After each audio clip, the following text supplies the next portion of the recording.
Hello everyone, Dan Hook here, and today I'm going to be talking a little bit about writer's block and the things I do to get through it. Now we've all been there, and it gets particularly annoying if you've slotted in an hour to do some writing in the evening and it's the only chance you get that week, and your brain just decides that they're really not into you.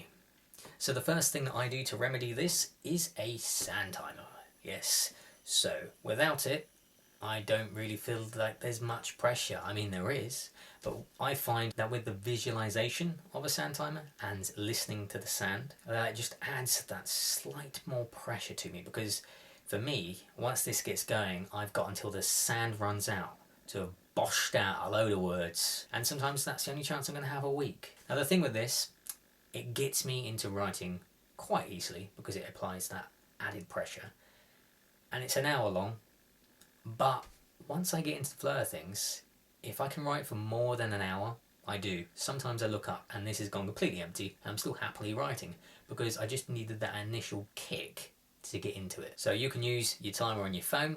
I mean, these aren't that expensive, but you can use any sort of timer. It's just to add a touch more pressure into you to say, look, you've only got like 40 minutes to get that chapter complete. What are you going to do? You're going to just sit at the sand timer and waste it?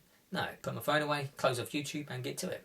The second thing that I do is listen to music. Now, if you've heard me in other videos, I can't really listen to music because I tend to find that the voices in them distract me and I get far too into the music and end up doing no writing at all. So it's a dangerous line for me, but if I listen to soundtracks with no voices on, that just provides some atmosphere, that works an absolute treat. So you find one on Spotify or YouTube that suits the chapter that you're writing.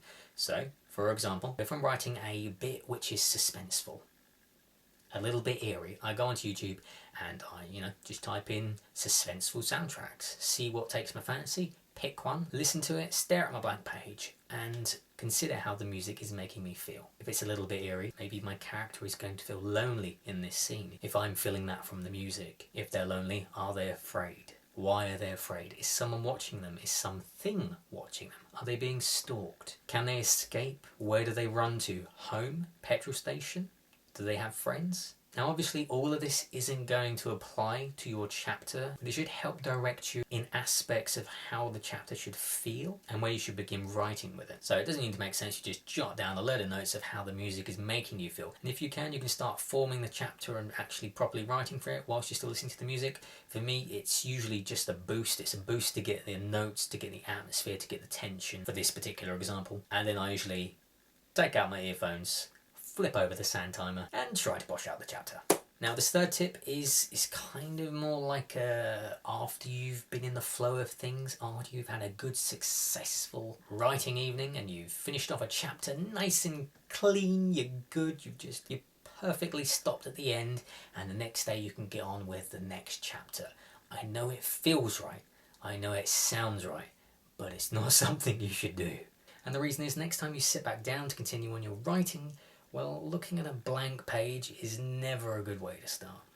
What you need to do is, if you've completed a chapter, even if you're really tired or you need to go and water yourself or feed yourself or go to work, if you can just write down a couple of sentences, a couple of lines, some notes of where your character's going or what the next chapter's going to be about, anything at all is going to help you so much next time you sit back down. Because you'll sit down and you'll have all these bits and pieces sort of pieced together and start writing out the next chapter. And I recommend trying to write down at least one whole sentence, just so you've got a solid place to start with. Just write anything at all that will make it easier for you to write next time you have a session. Now, if you've tried these tips and you've tried other people's tips and you've gone on Google and you've had a look and you still can't get to writing, then just leave it for the day. Sometimes we're just not up for writing, and that's okay. You can either add whatever target you had to the next day and double it, so the next time you sit down you try and bosh out twice as much, or, and keep this in mind, if that applies too much pressure, don't double it. Lower your target, because sometimes if your target is too high, it adds too much pressure, which isn't good for anyone, especially not you and your health. If you find that you tried everything and you can't write, just leave it. Don't go punishing yourself. If you start punishing yourself and going, oh, I should have been able to do 1,000 words or at least 50, what am I doing? I'm never going to write this book. That's just a lot of negativity that you're spewing out, and you don't need to do that to yourself. If you can't write, you go, okay, I'm not going to punish myself. Some days we just can't write. I've been there. Plenty of people have been there, and it's okay. We're only human at the end of the day. Just don't punish yourself because of it, because if you do that, you'll make yourself feel bad, and then you definitely won't want to write, and well, that kind of ends up snowballing, and then you feel absolutely terrible about yourself, and you haven't written your book. So, cut it short. If you can't write, and you feel bad about yourself, stop it there. Forgive yourself. It's fine. It's cool. You can write another time. No pressure. You're in charge. You're the boss of your book. So just keep in mind that adding pressure can be good, but adding too much pressure can be counterproductive, and you can end up writing less. So that's it for this video. So timer, music, look elsewhere on the web. If you can't do it, don't worry. Leave it to your next session. It's not wasted time. You can still spend that time thinking about other aspects of the book. You don't have to work on that chapter. There are other areas you can think about if you really still want to do something related to your book. But yeah, that's it. Thank you for watching.